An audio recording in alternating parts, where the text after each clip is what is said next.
Olá, bem-vindos ao nosso podcast nesse dia de hoje, segunda-feira, 14 de dezembro, agora 21 horas e 39 minutos. Como faz tempo que eu não faço, 6 dias foi o recorde, mil desculpas. Nós temos o patrocínio de Jazz P2P, compra e venda de criptomoedas. O website é jazzp2p.com.br. Não se esqueçam de visitar o website jazzp2p.com.br e vejam a grande variedade de moedas, de coins que a Jazz negocia com vocês, tanto na compra quanto na venda. Você pode obter o seu preço diretamente do website, a cotação para aquele momento, e encerrar, então, fechar o seu negócio diretamente no WhatsApp. Visite jazzp2p.com.br.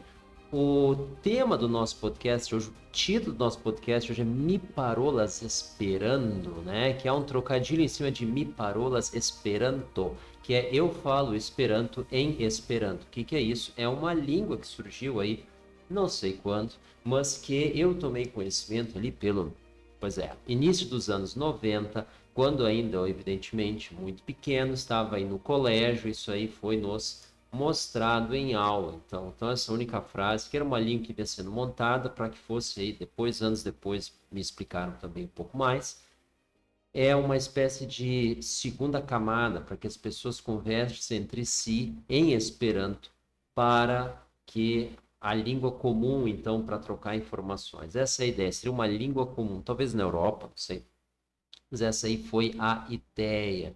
E por que a gente está falando isso? Porque nós estamos esperando para ver se o mercado sobe. Então, me parolas esperando aquela imagem lá da estação de trem, né? Da estação de metrô. Então, o que nós temos aqui? Os preços estão aí dormindo sobre, né, a média móvel aqui dos últimos 20 períodos. Nesse caso aqui é a média ponderada, tá? É a média ponderada. Por quê? Porque a média ponderada ela é mais rápida, ela é uma espécie de filtro com menos atraso do que a média exponencial e do que a média aritmética simples, SMA, né? Simple, né? Or Standard Moving Average. Então, a Weighted Moving Average, ela é mais rápida. Por quê? Porque ela dá mais peso para os valores mais recentes, tá? Mas a média móvel exponencial faz isso, mas ela é um pouco mais lenta fazendo isso, tá? Então por isso a gente escolhe essa. Ela funciona como uma filtragem mais rápida. Dá um filtro passa baixa para os que gostam desse lado mais matemático da análise técnica. E aí o que nós vemos? O volume então vem se reduzindo e a pergunta toda é agora vai ou não, tá? Então é muito bom, em primeiro lugar, nós estarmos testando aí a resistência do Z9K5 ao Z9K3, ao Z9K5. Para quem não está lembrado, que já perdeu a memória, nós já estivemos muito abaixo disso. A gente já teve no 7K5, 7K. Será que agora vai? Bom, tanto foi que nós chegamos aí às portas, knocking on 20K doors, né? Batendo as portas dos 20K. Então, eu acho que com um pouco mais de paciência e um pouco de alegria, felicidade, gratidão, os preços aí, em algum momento, eles vão terminar aí a sua ascensão. Agora a questão toda é quando e por que e do que depende. Então esse aqui é o gráfico, antes de eu dar uma olhada ali, é o diário, né? Eu sempre começo com o diário, como faz tempo eu não lembro. O histograma MACD está para cima, isso é legal. Nós estamos aqui com um RSI ascendente, apesar de que nós estamos praticamente nivelados aqui, horizontais, nos preços, e a gente está com uma leve descendência aqui no RSI. Então isso não é muito legal. Ao mesmo tempo, o não muito legal é fantástico, né? Uau, que nível, que análise profunda. Não é muito legal. O que não é muito legal é um filme, é uma notícia, né? Os preços não são legais ou não legais, né? Eles têm um propósito. Então vamos lá. Nós vemos aqui o volume se acomodando às raias dos níveis ordinários, né? Quase extraordinários. Então, nos sugere uma manutenção aqui para os próximos dias. O que é os próximos dias? 2 ou 3, tá? Claro que a gente não pode fazer uma projeção para frente. Então vamos dar uma olhada na semana. Talvez a semana nos mostre algo mais. Aí na semana a gente já vê algo que de certa forma eu já falei, tá? O que eu falei para vocês? Eu falei, nós estávamos aqui no pico da expansão em todo o gráfico do MACD e eu achava que essa expansão estava no fim. E olha só o que aconteceu, ela recuou, tá? Então, legal. Isso é legal, tá? Outra coisa, eu falei que projetando para frente, o que é, vamos deixar claro, irresponsável da minha parte, em junho, julho, nessa transição, fim de junho, início de julho de 2021, eu vi os preços da Bitcoin em 15K. Ah, mas nós vamos... 15K. Então, para que isso aconteça, em algum momento a gente tem que fazer meia volta a volver, né? Já dizia o famoso general, que eu não sei quem é, a infantaria não recua, ela dá meia volta e avança. Então, essa meia volta teria que começar a acontecer em algum momento, ela começou a acontecer agora. A gente continua achando ainda que ela pode subir, mas até agora esse movimento está certo. Claro que é muito far-fetched, é muito olhar para frente, assumir que só porque aqui está fazendo uma curvatura, porque aqui a gente expandiu demais, porque o volume está voltando, que a gente vai descer até os 15K nos próximos 6 meses, né? É muita petulância, mas não é do nada, tá? Não é do meu espírito. O que acontece é que a média fica no meio e nós estamos há muito tempo, muito acima da média. Eu mostrei aqui, esse aqui é o largest displacement above the average, né? É o maior deslocamento acima da média pela área no gráfico, assumindo que aqui nós tivemos um teste a média. Do contrário, esse aqui ganha da gente. É que nem os Estados Unidos. O que tem a ver? Os Estados Unidos é maior que o Brasil se vocês considerar o Alasca, que por sinal foi comprado da Rússia, né? Porque eles conseguiram não só conversar, mas comprar terra um do outro. Se tu tira o Alasca, o Brasil é maior, tá? Então, mais ou menos assim. Se a gente considera isso aqui um teste à média, esse aqui é o maior. Se a gente não considera isso aqui um teste à média, esse aqui é maior, tá? Então, vocês escolhem se esse movimento aqui for um teste à média ou não. E aí, o que acontece? Está na hora, está na hora, está na hora de voltar, né? Para quem não sabe o que está na hora, tem que lembrar das músicas da Xuxa dos final dos anos 80. Tá? Então, o que nós temos aqui? Um possível teste à média. Aí pode acontecer de duas maneiras: ou ela vai, ou ele vem. Então, ou a média sobe, ou os preços caem. Tá? Então, o que deve acontecer? Os preços fazem um movimento horizontal, levemente baixista, para desespero do pessoal. Vai cair, e a média vai subindo. E aí, quando ele encosta a média, ele faz um leve mergulho para fazer aquela última limpada no stop loss. Ele decola rumo não à Lua, a Lua é café pequeno, né? A Lua é peanuts. Nós vamos para Plutão, nós vamos para, sei lá, Nióbio, sei lá qual é que é o Norobi, sei lá qual é o novo planeta que apareceu aí, e os outros tanto mais vão atravessar o buraco negro lá e vão para o outro lado, tá? Então essa é a realidade. Então a nossa expectativa, né, bem dizendo, por quê? Agora sim a gente começa a olhar. Vamos dar uma olhada então nos drivers. Nós não vamos olhar o driver hoje da Binance, o endógeno BNB, porque a Binance está com 3,4 bi. É muito pouco volume. Inclusive, eu vou mostrar isso para vocês agora. Tá? Aqui nós estamos com o volume em ordem decrescente. A gente vê aqui Binance liderando o ranking. Não está liderando o ranking coisa nenhuma. Eles só forçaram eles a ficar na frente, porque ela nem tem um maior volume aqui. A não ser que ela pondera com critérios que ela não mostra, porque essa obscura ZG.com, ela tem 4.6, a HTBC também, por favor, 3.7. A Binance está com 3.4 e atrás dela a Huobi com 1.2 nas duas primeiras posições, tá? Não é por volume, deve ser um pupurri de índice, né? Que de alguma forma coloca a Binance cravado na primeira posição. Mas é um pouco de injustiça da minha parte, injustiça não, mas sarcasmo, porque ela vinha tendo sempre as primeiras posições com destacado volume, assumindo que todo mundo está falando a verdade nesse painel, que por sinal pertence à Binance, né? Então, a gente não está tão errado assim em levantar questões. Mas o volume está muito fraco, muito abaixo que tinha sido, então BNB não quer dizer nada. Aquele troço pode subir, pode descer, Bitcoin não tem nada a ver com aquele negócio. Quando o volume aqui fica alto, BNB é um driver dos preços, guardadas as proporções, ou seja, salvo outras influências fortes, a BNB tem lá a seu palpite. A gente encerra agora aqui e volta então pro TradingView, aliás, excelente plataforma.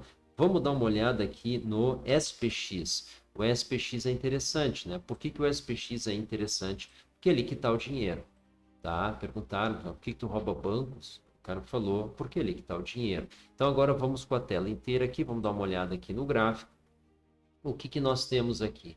O SPX aqui no gráfico semanal, subindo bastante, evidentemente, fez um topo, mas o que está acontecendo? Aqui que está interessante, duas coisas. O histograma em queda e três, um pequeno nível dela. Dois, pequeno nível do histograma. O histograma em queda, né, em declive, e um nível muito pequeno. Nós tivemos aqui a máxima expansão ao longo de todo o gráfico, que foi encerrada, vou dar uma olhada aqui exatamente quando, foi encerrada em agosto, tá? Agosto, primeira semana de setembro. E a partir daí, nós tivemos um declive, tanto aqui nos preços quanto no histograma, e a gente não teve uma recuperação dos níveis do histograma, apesar de ter tido novas altas. Então, isso aqui pode ser interpretado. Ainda é muito cedo, porque a gente não tem outra. A gente tem casos aqui, ó, que isso já aconteceu e os preços continuaram subindo, tá?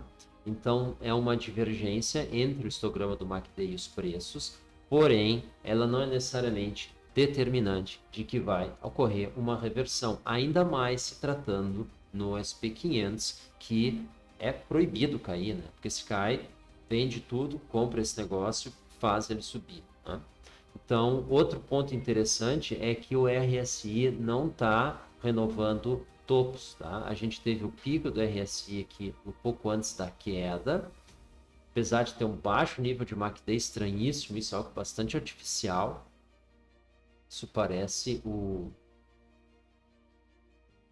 Bernie Madoff, né? Aquelas linhas retas, assim, só que agora é com uma escala oficial, né? É o governo que está fazendo isso. Quando ele fez, que era aqueles fundos que só subiam, aquilo era proibido, mas quando o governo faz isso, imprime dinheiro e compra se cai, aí pode, né? E todo mundo fica feliz, né? Então, a gente está vendo aqui essa alta perdendo fôlego já há bastante tempo. Perdendo fôlego já há bastante tempo, tá? Então, embora ela não dê sinais de esgotamento aqui no RSI, que ela não está na região sobrecomprada, ela já devia estar na região sobrecomprada, porém, ela vem se preservando sob a região dos 80, vamos dar uma olhada aqui se é o nível, não, 70, pior ainda, e agora ela já começa a dar sinais aqui no MACD de declínio, mas esse é o gráfico semanal, então a gente pode esperar um recuo até os 3K5, um recuo até os 3K5. Vamos dar uma olhada no dólar index, se o dólar index tem algum motivo por trás dessa, uma mão por trás desse movimento. E a gente chega no dólar index. O que está acontecendo com o dólar index? Aqui a gente tem os preços ou o índice aqui caindo, porém o RSI não está fazendo um novo fundo. Então a gente tem uma divergência no RSI, muito embora, olha que interessante, a gente está com declive aqui no RSI. Então a gente, no MACD, perdão. Então, duas coisas. Por um lado, a gente tem uma divergência bullish aqui no RSI, que é novo lower lows, fundos mais baixos nos preços, porém não no RSI, tá? Isso é um ponto. Então, isso apontaria para cima? Pode ser, mas o que acontece? Nós estamos com o MACD em declive e ele, apesar de ter tido aqui a máxima retração um pouco tempo atrás, quando fez essa queda aqui do topo do canal aos 102, já desceu até os 92, nós já estamos bem abaixo disso, nós estamos aos 90, então a gente caiu mais de 2%, o que pro dólar index é uma enorme movimentação. Tá? O dólar index é um composê, é uma assemblagem de coins, literalmente coins, fiat coins, né? Que formam um índice contra qual o dólar é medido e valorado, e aí esse valor é determinado nessa escala aqui e plotado aqui para nós. A gente tem uma ideia do valor relativo do dólar em relação a essa basket, nessa cesta de moedas. Bom, então nossa expectativa aqui é o dólar continuar descendo. Será que a gente pode? Será que é razoável? Ora, por que não? Vamos dar uma olhada no gráfico mensal. No gráfico mensal, ele recém rompeu o canal de baixa, ainda não está sobrevendido e o MACD está para baixo. Não tem por que esperar outra coisa, tá? E se a gente for olhar para os fundamentos por trás disso, é o que? É o massive, absolutely massive, behemoth deficit, ou seja, coisas extremamente gigantes, né? Uma violência financeira de emissão de moeda e isso desvaloriza absurdamente o dólar, apesar do euro, então, estar aproveitando essa oportunidade, imprimindo também o que dá e o que não devia, mas ainda assim é muito difícil ganhar na corrida do US Dollar, do Federal Reserve, que está com put the pedal on the metal, está colocando o pé no fundo do acelerador, né? E isso aí está contribuindo para essa fraqueza, e ainda mais agora com a vitória confirmada do Joe Biden. Parabéns, Joe Biden. Vamos ver se vai conseguir assumir, se não vai ser direto a Kamala Harris. E aí vocês se virem por lá. E aí sim, deve ser proibido acender um fósforo, né, por causa da emissão de carbono e não sei o quê. Então, isso aí vai dar massive gains, massive deficit, né? Vai aumentar os gastos, porque isso vai ser financiado, as empresas vão ter que se financiar, privado ou não, e isso vai dar uma queda de produtividade absurda, porque não é à toa que as pessoas queimam petróleo, tá? Que as pessoas consomem os combustíveis fósseis, porque eles têm uma potência inerente muito grande. Já os renováveis, não. Como é que tu vai tocar uma siderúrgica com energia solar? Isso é ridículo. Como é que tu vai tocar uma fábrica, uma indústria de alimentos, etc., uma montadora de veículos com um catavento? Isso é ridículo, tá? Isso nem o Dom Quixote ia pensar. Ele poderia tacar um catavento, mas usar aquele negócio para mover uma tecelagem, ele sabe que isso não dá certo. Dá para fazer um moinho, tá? Com muita paciência. Então, essa é a perspectiva.